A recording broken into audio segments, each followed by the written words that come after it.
Dankie Jaco. Ja, daar zijn so 'n paar punte wat ek wil aanhaal hierso op die lewerings. Die eerste ene is, wees seker jy het 'n leweringsboekie asseblief. Met jou produsente nommer wat jy by jou verkryger kan kry. As jy nie het nie, bel die kantoor.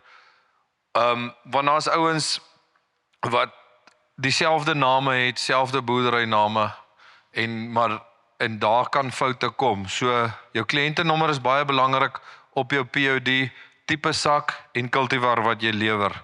Ons is nou by suiwer kultivars. So as jy weet, dis nie 100% Wichita nie, skryf vir ons want jy gaan in elk geval gebel word oor dit. Dis maar wat die POD aanbetref. Dan 'n baie belangrike ding, en hulle hamer nogal kwaai op dit, veral in die SAPA vergaderings, julle chemiese rekords.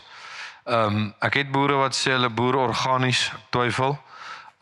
Maar hierso swaamdoders, insekdoders en onkruiddoders moet julle asseblief vir ons opsit. As jy onseker is, stuur dit vir jou chemiese verteenwoordiger. Ons weet almal wie's wie. Laat hulle net vir ons daai chemiese rekords invul en vir ons stuur. Dan ander ding is betalings sal gebeur soos in die verlede. Dit wat voor donderdag gegradeer is, sal jy die daaropvolgende donderdag betaling kry, so dit behoort Vrydag in jou rekening te bly. Dit is 'n wys, dis hoe dit in die verlede gewerk het. Ja, en dan ons gaan werk hierdie jaar ook op werklike realisasie. So jy goed word deurgegooi, jou pops gaan een kant wees, jou damage neute gaan een kant wees.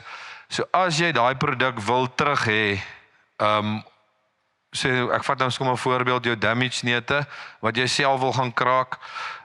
Julle is welkom, jy moet dit net op jou POD, op jou proof of delivery, wat nou hier is op die opmerking, skryf net daar, jy soek jou produk terug.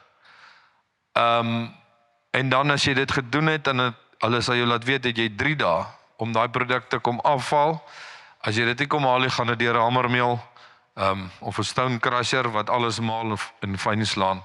So as jy, dit is 'n opsie wat ons ook vir die ouens daar het. En dan ja, ek weet as daar enige vrae vir my rondom die lewerings, julle verkrygers sal met julle konstant in kontak wees. So as daar enige vrae is, kan julle hulle bel vir die leweringsboekie, asook die sakke en so voorts. Dit is daar enige vrae.